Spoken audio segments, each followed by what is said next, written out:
Hi guys, hello. Yes, I was a little late today, a couple of minutes late. Oh, sorry, this chair makes noise, but we won't worry about that because here we are. Welcome to this Wednesday morning talk with my coffee. We're on the topic of intuition this week. And I've been thinking, okay, what do I need to share? What examples, what tips can I give to help you tune in more to your own intuition? So I've been thinking quite a bit because it's intuition is, as I said on Monday, something that we all have inside ourselves. And it has to do with connecting to your inner voice, to your inner guidance, maybe your higher guidance. It has to do with being present to yourself, tuning in, listening, and of course acting on your first impulse. How many times haven't you thought that you should have done something and then your mind, your sensibility came in and you did something else? And then you realized you should have followed your gut feeling.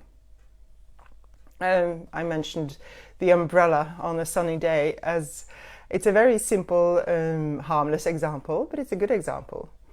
Quite a few times I've left the house thinking I should take this jacket even though it looks warm or feels warm now, or I should bring this umbrella, and I didn't. Now, the trick is to recognize, acknowledge this impulse and just do it. That's when you start to work with your intuition. That's when you start to act upon your own inner knowing. And that's when you start to be more in tune with who you are. Your own powers, if you like, your own creativity, your own flow. When you're in flow, you're very, very connected to your own intuition. That's my experience. And I think a lot of other people talking about intuition also talk about this. Creativity, I mentioned last time on Monday about artists and musicians often being in touch with their intuition, their creativity, because they get into the flow of creating according to an inner voice, an inner expression. And this might be one of the reasons why we tend to look up to the artists or to the artist's life and long for doing or being that kind of a creative person. A lot of people do. It seems, especially actors, I think, also because they're sort of portrayed as these big stars, but it's hard work. And it's really tricky sometimes to really get into touch with your own intuition and to go with it and to go with your expression, even as an actor, especially maybe as an actor, because you're viewed by other people all the time. Now, does intuition, I'm sorry, I keep looking, I just realized, you don't realize, this is where my view is, out this window, so I'm sort of getting my inspiration from there. I don't mean to look into the wall. Anyway, I'll look at you guys because I know there are people out there watching this, and I appreciate you being here. My name is, I'll introduce myself for those of you who don't know me. I'm Emma Rowena Hansen. I tend to just use Emma Rowena. I'm a musician and a performer, but I also work with healings and readings, intuitive readings. I work with helping people to release their blocks, to shift their perspectives of life, to get connected to themselves, to heal traumas, to heal relationships, to heal belief systems, and to tap into their own intuition. So this is part of my work, which is why it's cool that I can actually choose this topic for this week. And I'm going to bring up this because I just thought of it as I was walking my dog earlier. Somebody wondered the other day about where I was going with these videos. What's the point? for me, you know, I mean, I hope there's a point for people watching that I'm sharing things that can help you guys. And that's part of my point. I have a lot of thoughts, a lot of experience, personal experience, also through my work, of helping people. And I would like to reach out to more people, maybe hopefully help you guys. So I hope that these videos, some of what I share makes sense to you. I feel that I have learned a lot through my own development, also through my own tapping into my intuition, tapping into my healing abilities, my reading abilities. We all have them, but I actually found, and that was an intuition actually, I found the path. I suddenly just sent a mail to this school. They taught healing and readings, and it was a school that was quite ridiculed in Norway because it was run by our princess, and there was a lot of opinions about what she was allowed to do and what she could do and things. So I wasn't really going there, but I was curious, so I sent a mail and I asked, and then just by an impulse, and then I didn't really hear very much. They said that I could apply in the spring, and I didn't apply. And suddenly I got an email saying, "You're welcome to come to an interview." And they gave me a date and a time, and I hadn't really applied, but I knew when I got there, and they did a reading on me, and we had an interview, and I knew then that there was a reason I had chosen to send that mail. There was a reason they had responded that late. There was a reason I went to the interview.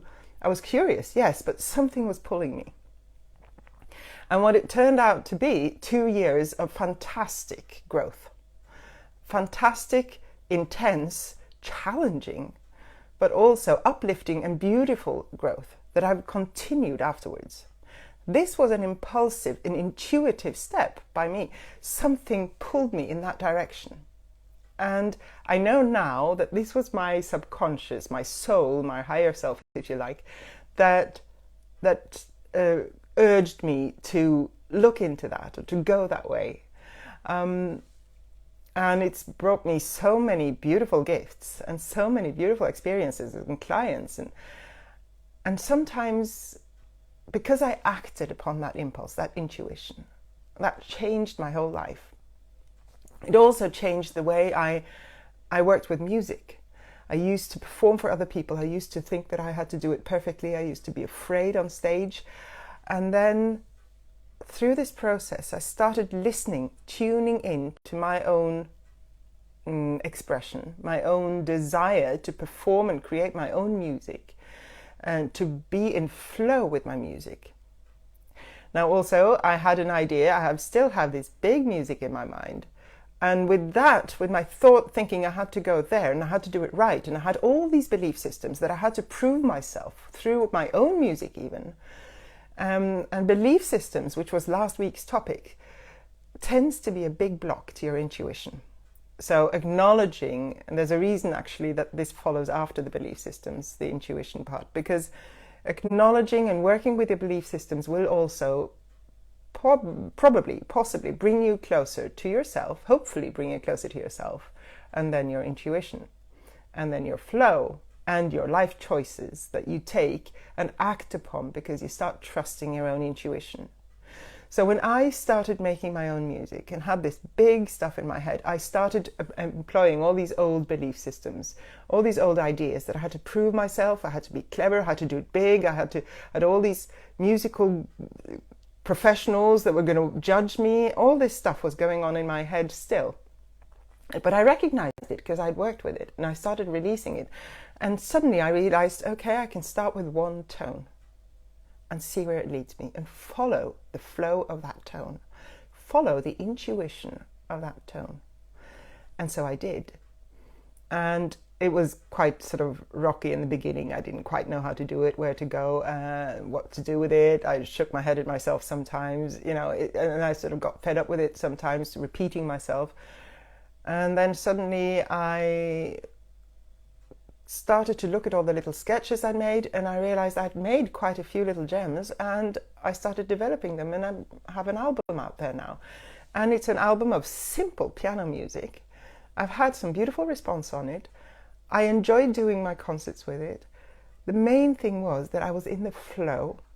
I trusted my own intuition, and I trusted my inner ear, listening to myself.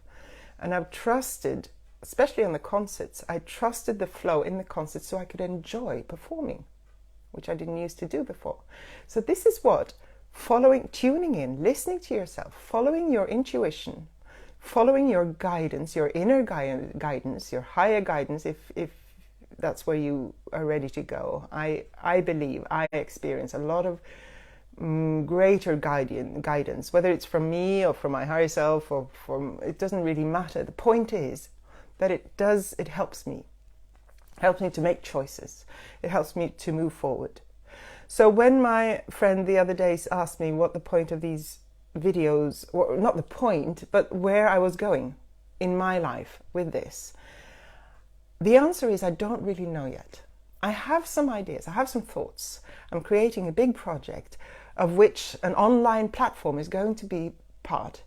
But and also I'd like to share my thoughts, and I'd like to help people, and I'd like to invite people to work closer with me if they need help, if they want to open up to things in themselves. But where I'm going with this, I don't really know, but I acted upon an impulse, an intuition. And then time will show what that intuition really meant. And that's also part of breaking through, trusting, going with it. And who knows where it's going to take you?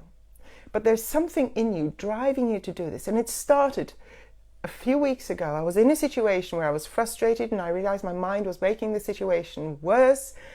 And I suddenly decided to do a 10-day challenge on shifting your mindset. Now, this challenge is still, I think, on my Facebook profile, my private profile, but it's also on my YouTube channel if you search. I can put the link underneath afterwards. But the point is that I discovered that I'm really enjoying this, and that I have a lot to share, and that people are starting to connect to me. And also I'm getting response from people who are in difficult situations and who are writing to me saying that this is actually helping them. So there's a reason in itself. I'm doing something more than just sitting churning on my own process. I'm opening up. So I share all this personal experience just to show some examples of what your impulse, your intuition, once you start to listen to it, once you start trusting it and acting on it immediately.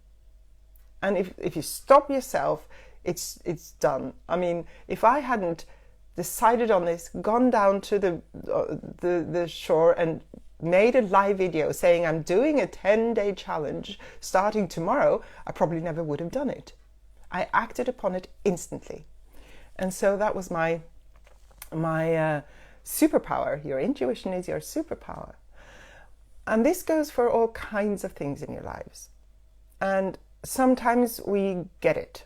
Sometimes we miss, and that happens. We are humans. We have all kinds of things going on in ourselves. Thoughts, belief systems, as I said. Fears, not to mention, like I also said on Monday, fears will obstruct your intuition. It will distort it, if you like. Or even wanting something too much. Although you can't, I mean, saying something is too much is not really in my beliefs, or it's not something I am fond of saying, because if you really want something, how can you want something too much? The point I'm making is that if you really want something to happen tomorrow, and you try to decide that it's going to happen tomorrow, then it might not happen because you're stopping your intuition as to the when and the flow of opening up to it happening. Yes, it might happen, it will happen. You will probably feel that something's going to happen. Maybe you're going to meet somebody. Maybe you will feel that you will heal.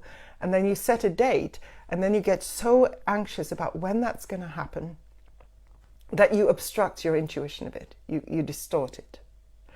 One way of practicing this, and I'm getting goosebumps now, so I feel I'm on something here. Somebody needs to hear this.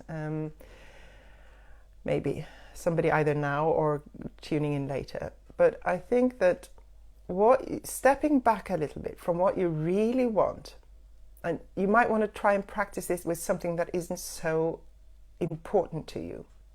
Because if you manage to practice feeling and sensing say, let's do monthly plans. Maybe you have a big plan or something you want to achieve. And you start with month 1, which is this month. Next month is month 2, then month 3, and so on, without putting names on the months. It can be any time. You start at any time.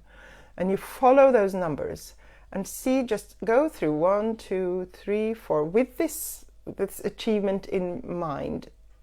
And again, if you start with something that isn't too important, that might be easier for you, but go with whatever, try it. And you go through all the numbers up through and continue and maybe see if you can feel that one number feels a little different to you. Maybe one number feels blocked, or maybe as if something stops there. To me, sometimes I can feel that, oh, it stops there, and then I try to go further. No, I'm brought back to that number, or that distance, or that choice. Sometimes it feels lighter. Okay, you go through, and then one number suddenly has a lighter sound or feel to it, or a color, and you continue, and you see, and you realize after you've gone past, no, that felt different, and go back to that, and then you can check which month is that. So if you, for instance, landed on month 8, I don't know, for some reason that came to me now, and if you land on and that's also something, if suddenly a number comes to you, try and trust it, just make a note of it. So 8 months from now, what's that? Is it that would be May, I think. So okay, make a note, May, and then put it aside. So, because what we do is we often try to pursue this and force it and make sure it happens and get frightened that it's not going to happen at that time. And then we spend all our energy tensing up and blocking the flow. And then if you can manage to release it, let it go. Okay, you played with it. You might maybe want to do something in practice with something that's a little sooner, because it's a long wait, 8 months. But put that 8 months in a box, put it aside somewhere that you might find in the spring again, and the name of that month, and then see what happened in that month. Or you can put it on your calendar on your phone. Something should have happened now, you know. Let's try something else. Let's try, okay, weather again. Let's do weather. It's easy. I mean, it's neutral. It doesn't mean that much to us, unless we're a farmer, of course, or unless we're going on a hike and we don't want a storm. Imagine, try and see. Okay, when is it? If you're in a climate or in a place where it's very sunny and warm, when is it going to rain, or when is the wind going to blow? Choose something. Or if it's grey, when is the sun going to come out? Is it in 1 day, 2 days, 3 days, 4 days? Without checking the weather forecast, see if you can go through the days. Hopefully it'll happen within a week or something, so you don't have to wait too long. And see if you can feel the difference. Don't try to push it, just go. Notice you've set the intention that weather is going to happen at a certain time, and then you start with day 1, that's tomorrow, day 2, day 3, day 4, and see if you can feel the difference. If you can't, just go with it and say, okay, I can't feel anything. Pick a number, write it down, or put it in your calendar. It's going to be sunny that day, and if it happens, great. If it doesn't happen, okay, try it again. Another exercise that I mentioned on Monday, I think. Excuse me. I think this picks up all my swallowing, this microphone, but it makes the talking sound better anyway. If you have a deck of cards, again, a neutral way to practice feeling and sensing the difference. Your sensation, you're connecting to your intuition. If you have a deck of cards upside down and you just choose a color, is it black or the red, the top one? In the first instance, see if it works.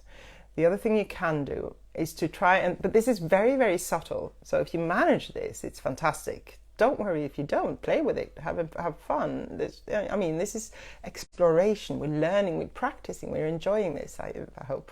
Try to enjoy it.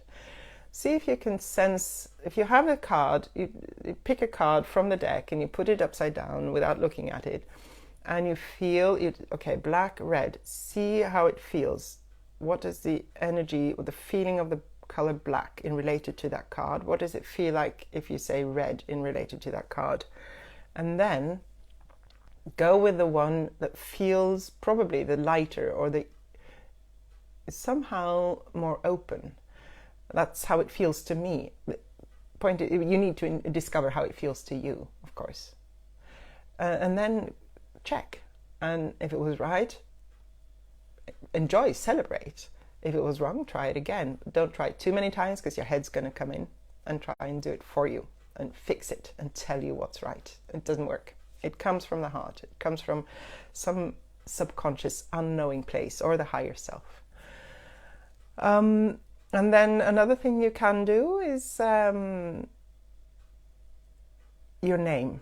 Now, if you say a different name than your own, try that first. If I say, my name is Frank, it feels, my voice goes down, it feels a little heavy. My name is Emma. Ooh, that feels nicer.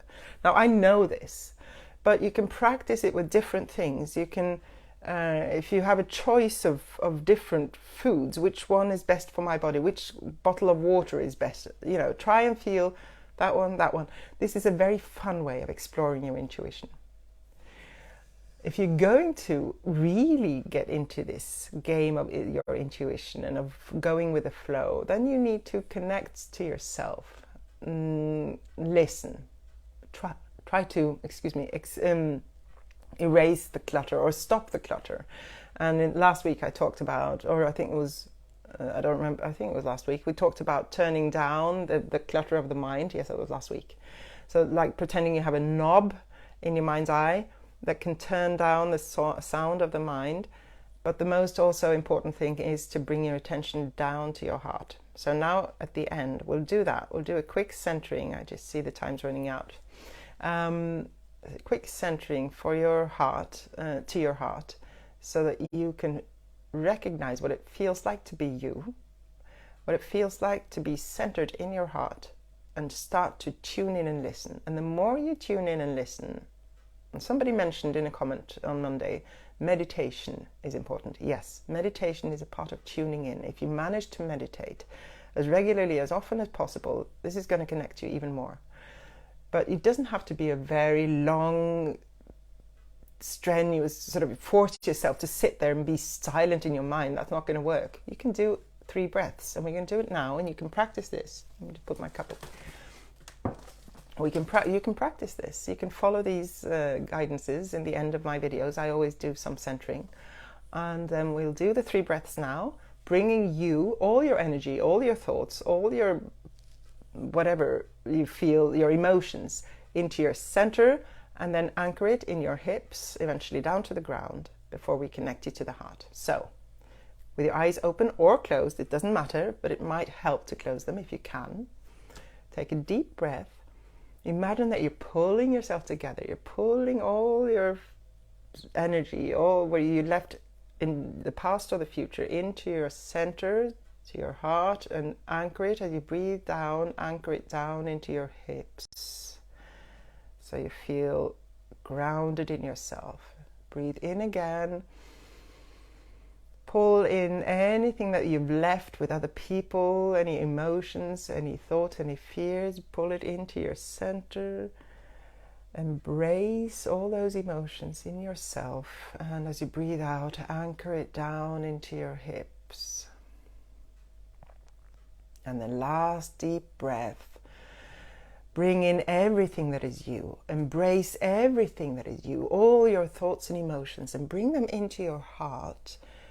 And as you breathe out, feel how you can bring this all the way down into your hip area, to the base of your spine. And as you let your breath go, feel how you can continue this connection down through your legs, your focus, down through your feet, into the ground, sending this beautiful energy all the way to the center of the earth. Greeting Mother Earth at her heart. Just pretend, go with it. Imagine it, and bring that beautiful energy, that greeting, back up to you from her heart. Up through your legs, up through your hips, up through your spine to your heart. Imagine that you can send a thought up to the center of the universe, greets the universe, the center of all creation beyond even our earth, and invite that greeting to come back to you from the center of the universe, from all creation, into your heart. Just imagine it like a light, like a flow, like a stream of water, a golden liquid into your heart. And don't worry if you don't get it, you're doing it fine. Just go with it, imagine it. And as you connect to your heart, bring your focus to your heart center in the middle of your chest. And notice, bring your awareness into the center of this point, this area here. What does it feel like? What do you feel like? Who are you?